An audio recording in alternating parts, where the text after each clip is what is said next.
revolucionario del siglo XXI tiene que saber, escrito por Antonella Marti.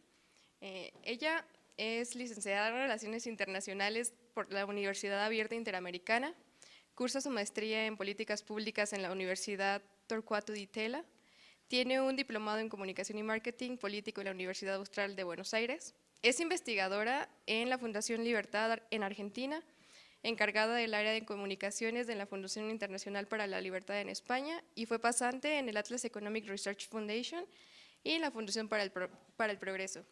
Démosle un aplauso y démosle la bienvenida.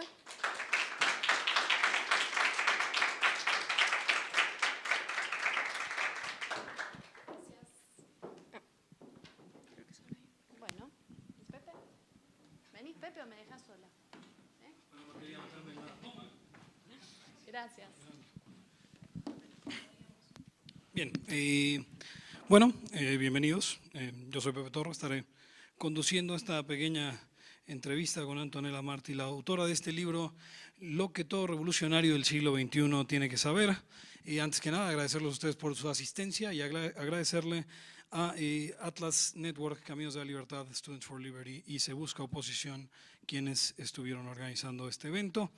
Pero bueno, el libro tiene un título que evoca a Victor Serge, este libro del año 1928, Lo que todo revolucionario debería saber, entre paréntesis sobre la represión. Pero bueno, luego tiene un subtítulo que me parece interesantísimo, que es Hipocresías, enriquecimientos, fracasos, mentiras y otras cosas.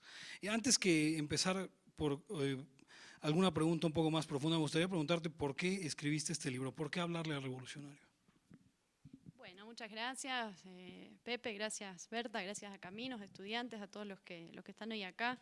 La idea del libro fue un poco hacer una síntesis un poco de las ideas, de lo que tenía dando vueltas en la cabeza de todos estos años de investigación, de charlas, de seminarios, o sea, comunicación con distintos pensadores y contacto con distintos pensadores a lo largo de América Latina, pero más que nada poder mostrar un poco la idea con números, por supuesto, con números y con datos, información, bibliografía. Tengo una bibliografía bastante extensa, me llevó un rato, pero mostrar un poco por qué el socialismo y cómo el socialismo, la ideología, pensada y repensada por Marx y Engels, ¿no? A partir de las ideas del Manifiesto Comunista de 1848, por qué esa ideología no funciona y cómo es que no funciona. O sea, cómo en la teoría es... Siempre, por supuesto, este socialismo te vende, y lo podemos ver a lo largo de América Latina, ¿no? Una idea bonita, una teoría que parece ser muy buena, muy perfecta, una cosa utópica, bastante linda, pero después cuando uno la lleva a la práctica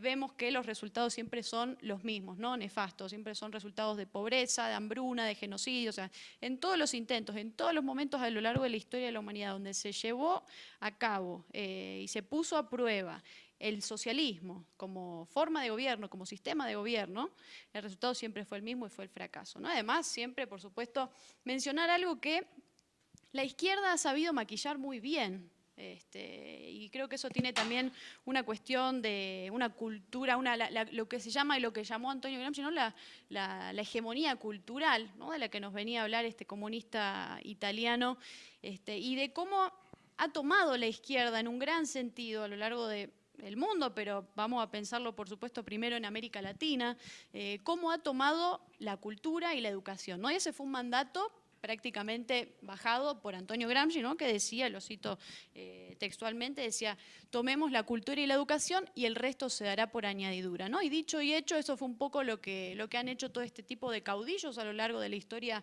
de América Latina. Bueno, si lo vemos de los años 30, 40, con, por supuesto, en Argentina, uno de los casos más icónicos de populismo que hemos tenido con Juan Domingo Perón, después de 70 años, digamos, hasta el día de hoy, de una misma cultura política peronista, que uno puede ver, digamos, uno va a Argentina y se convive con el peronismo constantemente, ¿no? Yo siempre digo, pleno siglo XXI y todavía la política en Argentina se rige en base a ser peronista o no ser peronista, ¿no? Como todavía eso ha quedado muy fuerte y muy arraigado. Y hay una bajada de línea bastante interesante en este tipo de casos de estos populismos. Bueno, Getúlio Vargas también en Brasil, y cómo esa ola de populismos de esos años 30, 40, se viene a repetir después en el siglo XXI, ¿no? Con este socialismo del siglo XXI, de la mano de, por supuesto, Fidel Castro, con toda su estrategia de llevar adelante, una vez, por supuesto, que se les acaba a los Castro en Cuba el subsidio soviético, en los años 90, cuando bueno, ya cae la Unión Soviética, toda esta cuestión. Una persona muy inteligente, por supuesto, Fidel Castro, una persona muy estratégica, muy audaz, muy astuta. Esto lo han dicho muchas personas que lo conocían bien de cerca. Bueno, yo siempre cuento el caso de Hilda Molina, una neurocirujana cubana que apoyó a la revolución, estuvo mucho tiempo y fue muy cercana a Fidel Castro. Y en un momento se dio cuenta, estando en Cuba, porque ella es cubana, se dio cuenta de que no funcionaba, de que era un sistema que era perverso, que no era, o sea, no funcionaba evidentemente por cómo se vivía en Cuba. Obviamente exiliada, está viviendo en Argentina, es una muy buena amiga de todo el movimiento liberal, y yo le hice una pregunta bueno, la primera vez que la conocí, porque ella siempre cuenta, ¿no? Cómo era muy cercana a Fidel Castro y cómo lo iba a visitar a su despacho y se reunían y tenían extensas conversaciones. Y le dije, Hilda, ¿qué sensación le dio verlo a Fidel Castro? ¿Qué generaba Fidel Castro cuando usted lo tenía así cerca? Terror, me dijo, terror. Y me describió, y esto es una cosa que ella sola lo puede hacer, yo no lo puedo transmitir, pero cuando te lo cuenta Hilda Molina, lo que transmite, verlo a los ojos, y lo que transmitían los ojos de Fidel Castro, decía que unos ojos totalmente negros donde no se le distinguía ni la pupila, te da como un poco, digamos, de cosa. Bueno, todos son algunas pequeñas anécdotas de toda esta cuestión, pero para no irnos por las ramas, vemos por supuesto que Fidel Castro fue una persona que sabía lo que tenía que hacer, y una vez que cae la Unión Soviética encuentra por supuesto un caudillo, ¿no? Un perfecto caballo de batalla que le va a servir para seguir subsistiendo, porque eso es lo que hacen estos casos comunistas, ¿no? Donde como no se produce, como van en contra de la propiedad privada, de la empresa privada, expropian, tienden a nacionalizar, a hacer todas estas cuestiones populistas que nosotros bien sabemos a las que recurre el comunismo en base a lo que fue el listado de propuestas impulsadas por Marx y Engels en el Manifiesto Comunista, pero lo que hace este tipo de sistema es precisamente ir en contra de la naturaleza humana, ¿no? Entonces van en contra de la naturaleza humana, y eso han hecho en Cuba, y Fidel encuentra en Hugo Chávez, ¿no? Un personaje también que toma una fuerza importante en un momento de la historia de Venezuela, ¿no? Bueno, por supuesto tuvo su intento de golpe de Estado. Siempre hay que tener en cuenta esta relación que tienen este tipo de caudillos y dictadores que siempre intentan llegar al poder por un golpe de Estado, tomando el poder, tomando las instituciones, tomando el control del gobierno, y eso es lo que han hecho, ¿no? Bueno, en el caso de Fidel Castro eso es muy claro, lo ha intentado también Hugo Chávez, bueno, después pasó por todo un proceso hasta que, fue liberado de prisión, lo mismo que pasó con Fidel Castro, una historia bastante similar, dos personas, lo mismo que pasó con Perón, también una persona que estuvo presa y la gente salió a la calle masivamente, el famoso 17 de octubre, y fue liberado. Bueno, obviamente la historia hubiese sido distinta si la justicia en estos países hubiese estado, digamos, en manos de una justicia independiente y no según el humor el humor de los gobernantes de turno, ¿no? Lo que ha pasado un poco en Venezuela con la liberación de una persona que era prácticamente un criminal y que después llevó adelante uno de los peores regímenes que podemos ver en América Latina, que es el caso de Venezuela, de la mano de este personaje Hugo Chávez, ¿no? Antes de entrar de lleno al contenido del libro, que es bastante interesante, me gustaría hacer una pregunta, porque desde que yo he visto fracasar el régimen, primero el soviético, luego ver a Cuba quedar en la ruina después del periodo especial, vemos a Venezuela fracasar. ¿Qué es lo que sigue atrayendo a la gente estas ideas? Si sabemos que tienen todos, o sea, lo planteamos como una verdad autoevidente, ¿qué es lo que sigue atrayendo a la gente a estas ideas? Bueno, sobre eso hay distintos factores que yo creo que tienen mucho que ver con esta cuestión que hace que la gente todavía siga sintiendo una gran atracción principalmente hacia esta ideología, ¿no? La ideología que representa el socialismo. Primero, por supuesto, ver la imagen de un mesías, de un caudillo, porque este tipo de socialismo, este tipo de regímenes y ideologías siempre necesitan del personalismo, ¿no? Una figura que venga a representar al Salvador, al Mesías, la persona que va a salvar a la sociedad de todos los problemas que la aquejan, ¿no? Es un poco lo que fue, yo creo que claramente en América Latina se puede ver en todos los casos de populismo que hemos tenido a lo largo de la historia, el caso más icónico, bueno, Fidel, insisto, y Hugo Chávez también, pero creo que primero... Sí, perdón, okay. ¿Ahora? ¿Se escucha mejor? Ok.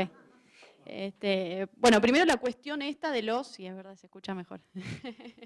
Primero la cuestión de los personalismos, ¿no? Creo que vienen a mostrar una figura de esta creación, además de la dependencia del yo te doy, vos no te preocupes, crean también una cultura de subsidio que además atrae mucho, lamentablemente atrae mucho a la gente, una cuestión también de la tribu, ¿no? Esta idea, pero yo creo que tiene mucho que ver también con la manipulación que hace este tipo de ideología sobre el lenguaje, ¿no? Yo siempre digo cómo al socialismo le encanta expropiar empresas, propiedad privada, pero también le encanta y le ha encantado expropiar el lenguaje, ¿no? Es un poco lo que habla la manipulación de las ideas, la manipulación del mensaje, y además siempre llegan con un mensaje emocional, ¿no? Siempre este tipo de ideología recurre a los sentimientos, a las emociones, y además tiene una gran ventaja, que es la gran ventaja que lamentablemente tiene el socialismo, que es dar soluciones, y digo soluciones entre comillas, porque no son soluciones, sino que siempre son parches, ¿no? de corto plazo, que, o sea, te dicen, bueno, vos no tenés para comer, no te preocupes, yo te doy esta noche para que vos tengas para comer. Y así van creando y ponen el cartel de pobre en la cara, y así te van creando esa dependencia, ¿no? De la que hablábamos recién entre el ciudadano y el gobierno. Pero yo creo que tiene mucho que ver con esto, una cuestión del lenguaje, una cuestión de la hegemonía cultural de la que hablábamos al principio, que tiene mucha relación con el pensamiento de Antonio Gramsci, ¿no? Que hablaba de tomar la cultura y la educación, y han ido mucho por ese lado, ¿no? Cuando vos enseñás siempre lo mismo, siempre doy el ejemplo, ¿no? Si a vos a una persona, a un niño o a un adolescente le enseñás en las escuelas o cuando va a la universidad que el gasto público está bien, que expropiar está bien, que el marxismo es perfecto, y no le hablás del liberalismo, ¿no? Yo creo que cuando vos haces eso vas a tener, una vez que salgan de la escuela o de la universidad, vas a tener alumnos egresados que probablemente cuando lleguen al poder van a tener, digamos, en la cabeza ideas que, por supuesto, no funcionan. Entonces creo que por eso hay que insistir mucho en la idea de la batalla cultural, ¿no? Que hay que dar una batalla cultural desde el liberalismo, creo que se está dando, se está haciendo en América Latina, pero hay que trabajar mucho en revertir esas ideas y recuperar mucho las banderas que se ha llevado lamentablemente esta ideología socialista. Yo siempre doy ejemplos de algunas palabras que manipulan, que tienen tomadas, ¿no? Que están a favor de la cuestión de los derechos humanos. Recién venía, bueno, también hablamos estos días con lo que fue el Oslo Freedom Forum, con la Human Rights Foundation, la cuestión de los derechos humanos. ¿Cómo es posible que la idea, la concepción de los derechos humanos, si uno la mira en general, esté tan lamentablemente asociada y erróneamente asociada a la izquierda, ¿no? Cuando la izquierda es la principal atropelladora de los derechos humanos a lo largo de la historia? O sea, son los no nos olvidemos que la Unión Soviética tenía los gulags, ¿no? Eran prácticamente campos de concentración. Bueno, Cuba tenía las UMAP, ¿no? Que eran las unidades militares donde también enviaban a todas las personas con las que no estaban de acuerdo. O sea, uno ve prácticamente que o sea, la izquierda es la mayor, o sea, es como la antítesis a lo que tiene que ver con los derechos humanos, ¿no? Entonces vemos cómo han tomado a lo largo de todo este tiempo muchas palabras. La concepción del mercado, ¿no? A mí me pasaba, por ejemplo, en la universidad, tener profesores que nos hablaban del mercado, como hablaban del monstruo del mercado, ¿no? Muchas veces, ¿cuántos no le habrá pasado que le hablan del mercado como si fuera algo malo, o como si fueran 5 multinacionales norteamericanas que van a venir y nos van a saquear y nos van a arruinar el país y nos van a dejar en la extrema pobreza con el imperio yanqui, cuando en realidad el mercado somos nosotros? O sea, somos individuos interactuando según nuestros gustos y nuestras necesidades a partir de las leyes de oferta y demanda, y un mercado libre es que nosotros podamos hacer todo eso de una manera libre, ¿no? Que es lo mejor, sin tener, digamos, a un gobernante, a una persona que se cree un ángel superior o una entidad superior que cree conocer los millones de gustos y necesidades de los individuos, ¿no? Pero bueno, creo que esta cuestión también, cuestiones como el capitalismo también se han tergiversado, se han manipulado mucho, cuando el capitalismo en día, creo que gracias al capitalismo es que estamos vivos y estamos hoy acá. O sea, gracias al capitalismo, a la libertad económica, al comercio, a la aplicación de todas estas ideas y de la libertad, es que el ser humano pudo salir adelante, generar incentivos, tener mejor calidad de vida, mayor esperanza de vida, y así poder vivir, digamos, o sea, y crecer y evolucionar a lo largo de, bueno, prácticamente estos últimos 200, 250 años, con lo que fue el surgimiento de la revolución industrial y el auge del capitalismo. Empezamos mencionando acerca de esta idea de que, primero que nada, ellos se sujetan de la idea de los grandes hombres o los hombres fuertes. Y en el libro mencionas sobre que en Latinoamérica, principalmente, aunque también podría serse el caso para Estados Unidos, se ha concentrado demasiado poder en manos del Poder Ejecutivo y se le ha quitado a los otros dos poderes republicanos, digamos, al legislativo y al judicial.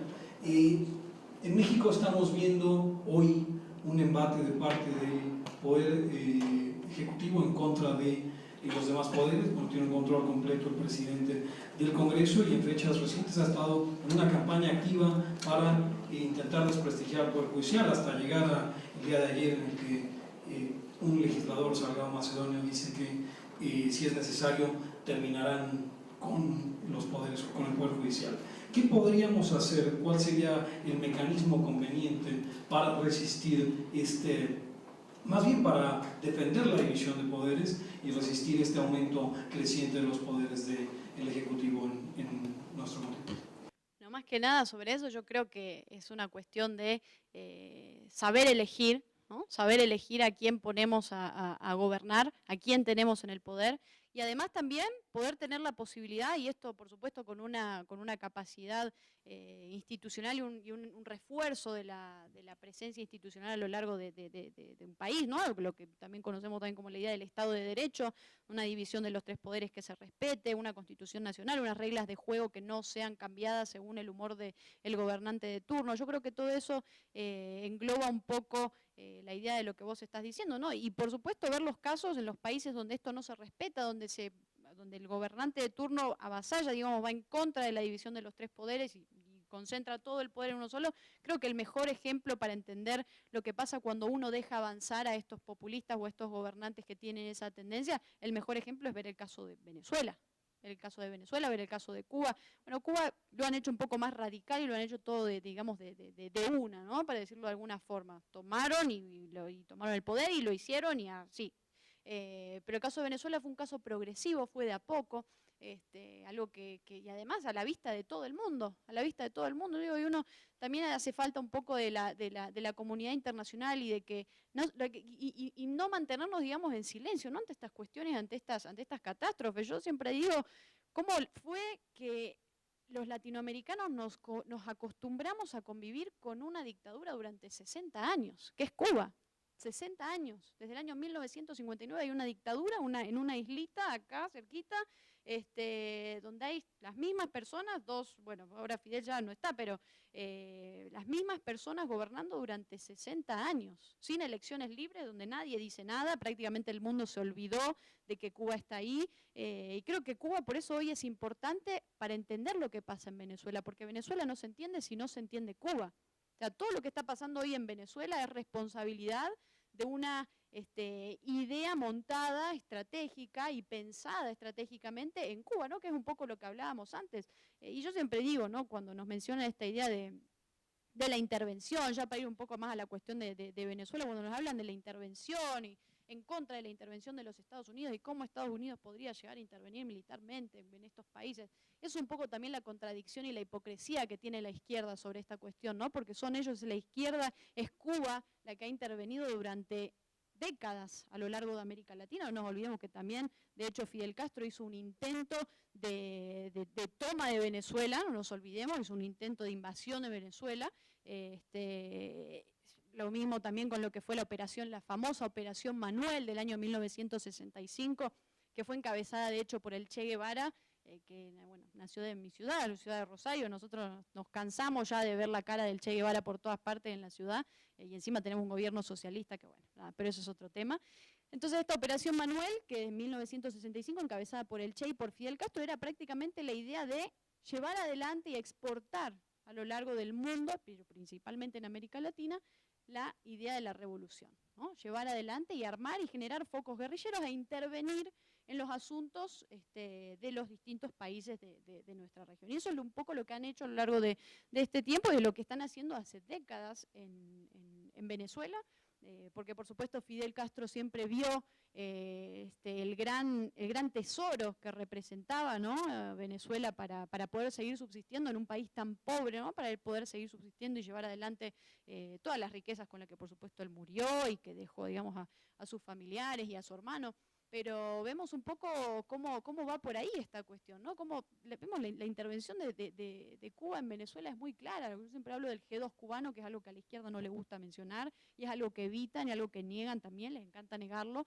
Pero el G2 cubano es el aparato de inteligencia, creo que prácticamente más grande que existe en América Latina, o sea, el sistema de inteligencia cubano que está prácticamente infiltrado en las Fuerzas Armadas de Venezuela, ¿no? Además un régimen que creo que hoy también se lo puede denominar como un narcorrégimen, porque ha generado también, bueno, el mismo cartel de los soles, generado, implementado y desarrollado por Hugo Chávez desde que, bueno, estaba desde que llega prácticamente a Venezuela, mucho antes de tomar el poder, de hecho, ¿no? de poder tener, o sea, un cartel de droga, de narcotráfico, dentro de las mismas Fuerzas Armadas, donde, o sea, es demasiado raro, ¿no? Toda esta cuestión, y por supuesto uno cuando ve quiénes son los socios, los aliados y los amigos de este tipo de regímenes, bueno, por decir y mencionar algunos, la relación con la FARC, la presencia de la FARC dentro del territorio venezolano es algo que también hay que decir y que a la izquierda no le gusta aceptar. ELN, lo mismo, bueno, amigos de Hezbollah, Irán, China, Rusia, digamos,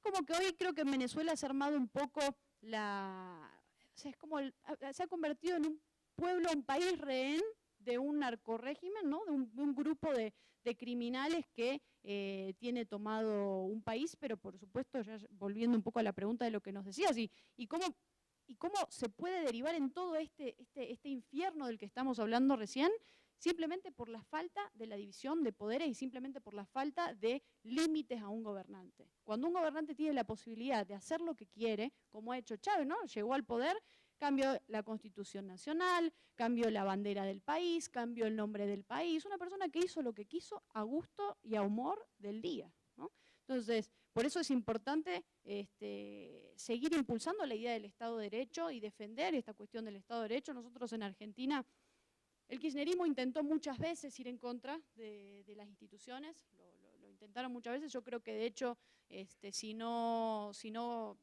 perdían estas últimas elecciones de 2015, el kirchnerismo se iba a reforzar mucho más, iba a profundizar mucho más el modelo, y por supuesto siempre el primer blanco de todo este tipo de gobiernos populistas son las instituciones, ¿no? Y son, por supuesto, los poderes, ¿no? La división y las ganas de querer controlar el poder. Porque para ellos hay un objetivo central, ¿no? Que es, como decimos, el poder, también mantenerse en el poder, pero además enriquecerse del poder. Porque para ellos el poder es un negocio, no les interesa la gestión.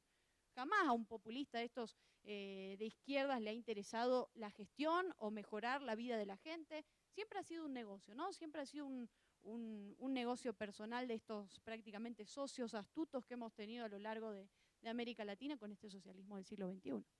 Claro. Bien, bueno, empezabas diciéndonos primero hay que elegir mejor. Y pareciera que es entonces un asunto democrático.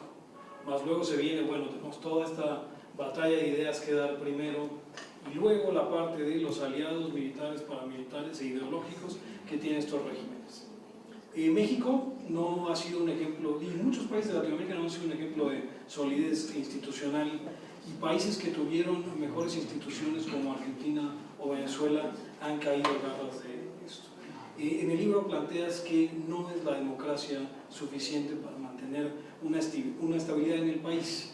Esa es una idea con la que estoy de acuerdo, pero además de la democracia, ¿cuáles son los otros ingredientes de esta lucha? Bueno, bien lo decís, de hecho, sin ir más allá, pensarlo en el caso europeo, en el caso alemán, o sea, cómo llega al poder una persona como Adolf Hitler en un país como Alemania, con una cultura, una educación, un nivel, digamos, de desarrollo que prácticamente no era para el surgimiento, no era el caldo de cultivo perfecto para ese tipo de regímenes, y pasó. Entonces vemos cómo a lo largo de la historia esto se repite, esta cuestión de que siempre van primero por la toma de las instituciones, siempre, muchas veces, por supuesto, este tipo de caudillos hacen su intento de golpe de Estado, hacen siempre, muchas veces fallido, pero también, digamos, participan en golpes de Estado. De hecho, Juan Domingo Perón participó en un golpe de Estado y de hecho fue vicepresidente de un gobierno de facto.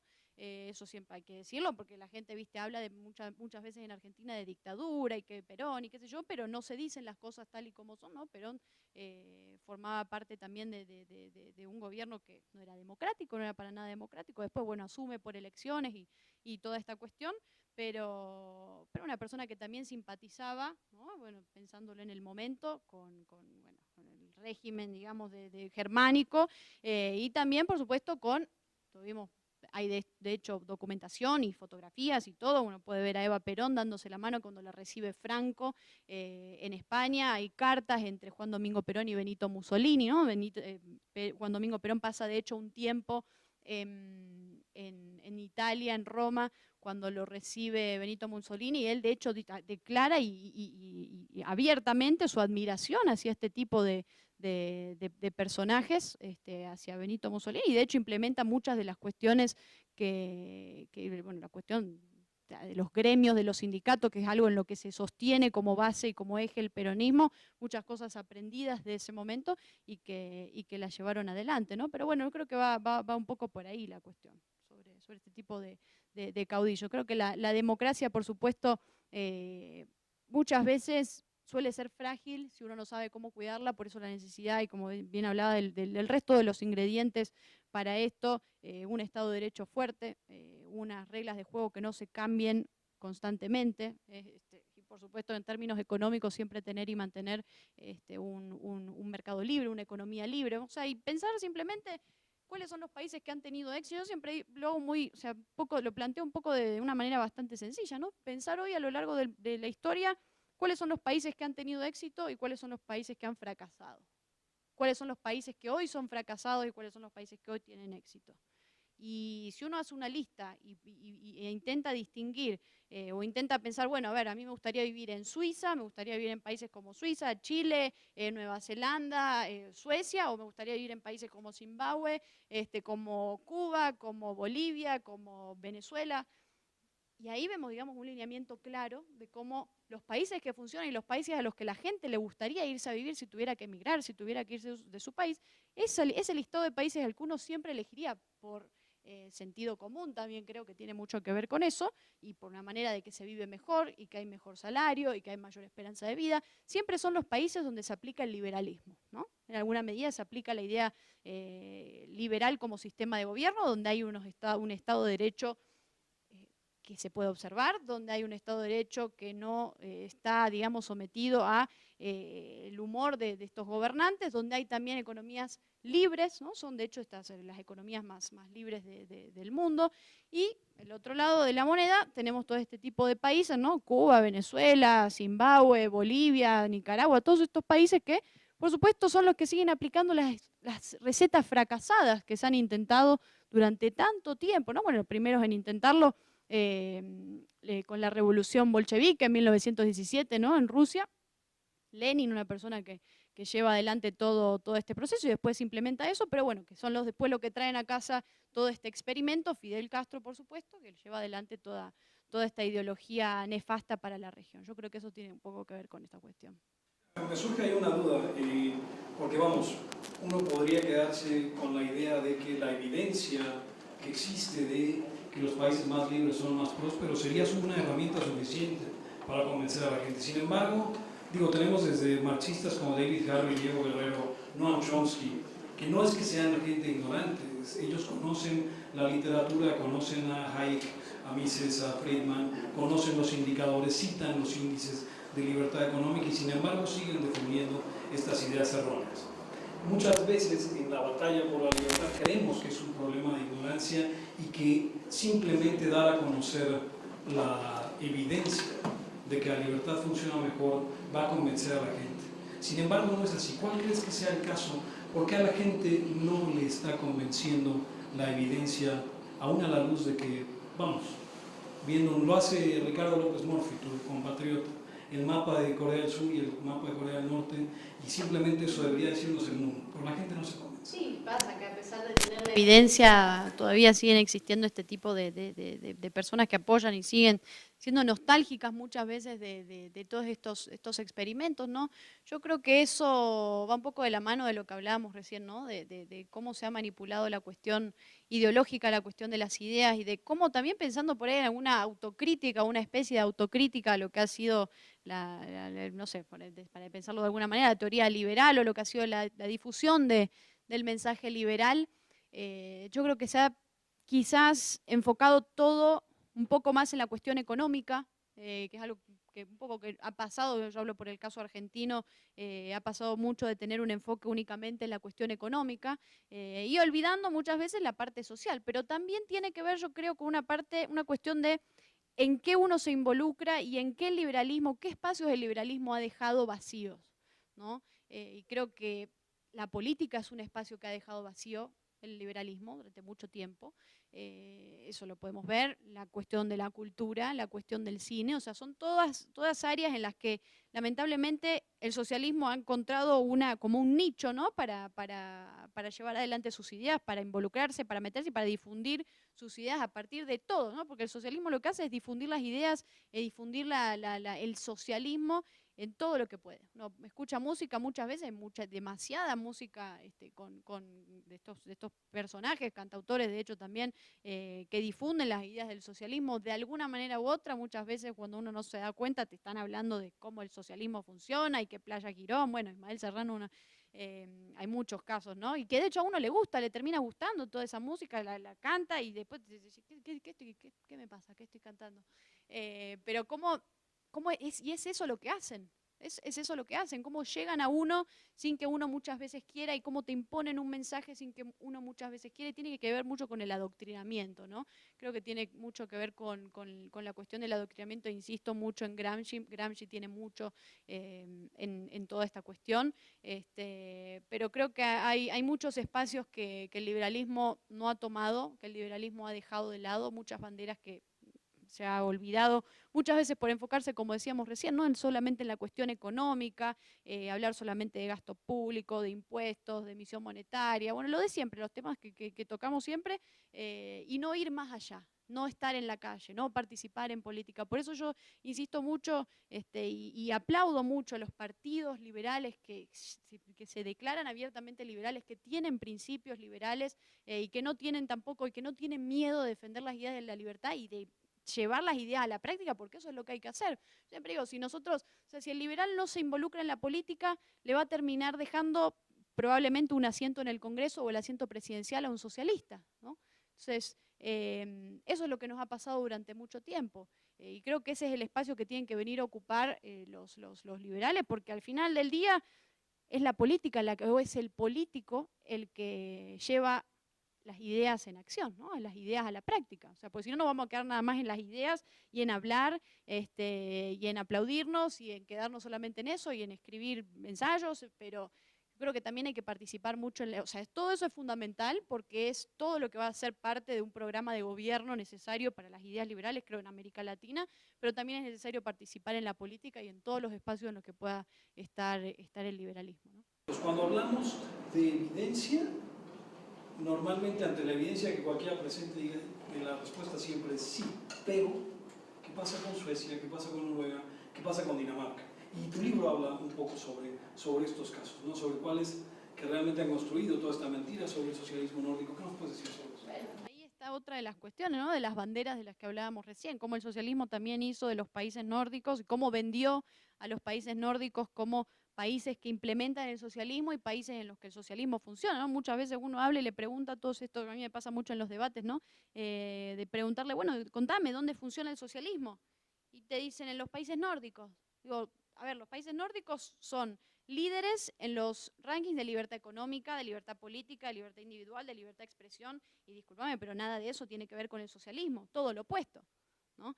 Entonces, es una bandera también que han vendido durante mucho tiempo porque se ha tergiversado y se ha manipulado la historia. Obviamente en estos países, el caso sueco, uno de los más también icónicos en este sentido, han tenido grandes estados de bienestar, ¿no? Que han fallado porque a lo que van el destino final de este tipo de gobiernos, de sistema de gobierno, el estado de bienestar que fracasa. Y después, por supuesto, a lo largo de la historia de estos países llega un gobierno liberal, un gobierno que apunta hacia la austeridad, que apunta hacia al recorte, ¿no? Un poco a la idea de lo que entendemos por gobierno, por sistema de gobierno liberal, y ahí es cuando estos países empiezan a salir adelante, cuando aplican el liberalismo y cuando aplican las ideas de la libertad. Entonces creo que hay muchas banderas que hay que empezar a recuperar, esa es una. Creo que también la cuestión de los derechos humanos es otra que hay que seguir y hay que levantar y hay que defender, porque la izquierda se la ha llevado demasiado, lamentablemente, y bueno, así infinitas cuestiones que lamentablemente el socialismo se ha llevado y se ha adjudicado, ¿no? Como ser ellos los grandes creadores de grandes maravillas, cuando en realidad fueron siempre el fracaso a lo largo de la historia. Bien. No, estaba pensando en la cuestión del nuevo micrófono. Bien, tenía una pregunta. ¿Qué podría enseñarle este libro a el estudiante universitario que piensa que el socialismo sigue siendo una alternativa viable?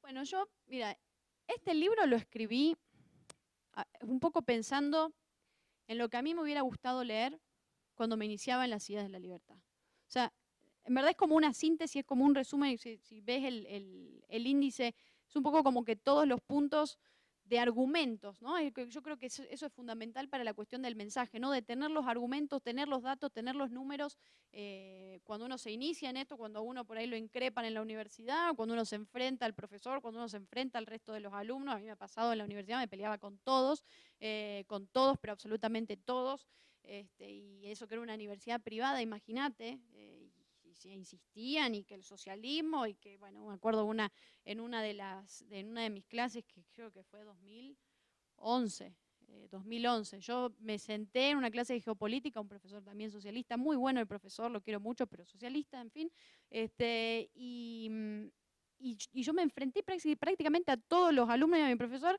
Decía, en Venezuela hay un régimen dictatorial. Venezuela es una dictadura, imagínate, desde 2011 diciendo eso, y me veían como la loca, ¿no? Esta que está diciendo, que me está hablando de Hugo Chávez, que es un demócrata, que toda la cuestión que se vendía, ¿no? Del socialismo del siglo XXI. Y yo ahí medio inconsciente, porque uno cuando es más chico a veces hace estas cosas, y mandé un tuit y puse en clase de geopolítica rodeada de chavistas. Algo así, pero es que yo me volvía loca, me ponía mal, me pone mal.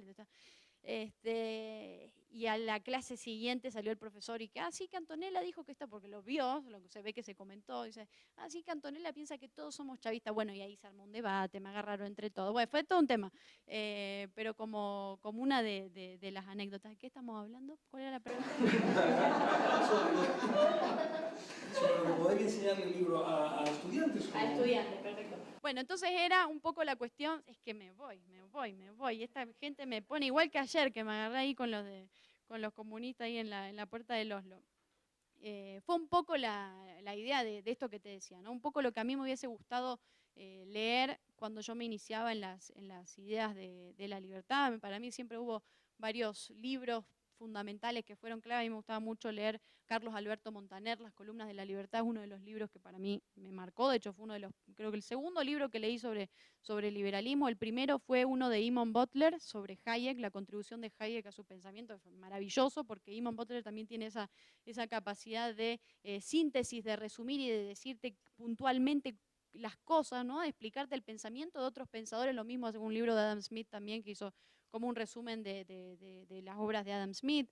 Y yo recurría mucho siempre buscaba, por ejemplo, en la página del Keito, me tocaba a veces hablar, no sé, o tener que defender alguna cosa, no sé, teníamos clase de de teoría política, íbamos a hablar de, no sé, marxismo, entonces yo entraba a elkeito.org y buscaba marxismo, entonces empezaba a buscar, y era un poco así como yo me metía, ¿no?, en toda esta cuestión. Y por supuesto cuando llegué a Fundación Libertad, que es una fundación ahí en la ciudad de Rosario, en la que estoy ya hace unos 8 años, 9 años, el primer curso que hice, la primera vez que entré a la fundación fue para hacer un curso sobre políticas antiliberales, donde nos enseñaban sobre comunismo, fascismo, socialismo, todas estas cuestiones que sabemos que no funcionan, pero nos enseñaban todo eso. Y esa fue la primera vez que yo entré a la Fundación Libertad. Y yo me acuerdo que había una de las chicas que estaba en la mesa de inscripción y yo me sentí tan como en casa, estando adentro de la fundación, y todavía me siento tan como en casa.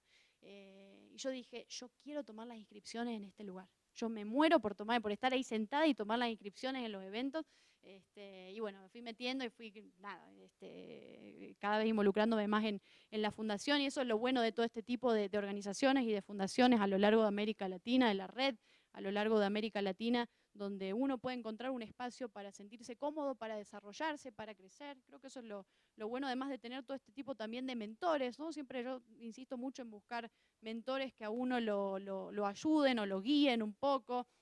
Para mí, bueno, Gerardo Bongiovanni, que fue el presidente, que es el presidente de hecho de Fundación Libertad, fue una de las personas que también me impulsó mucho en esto.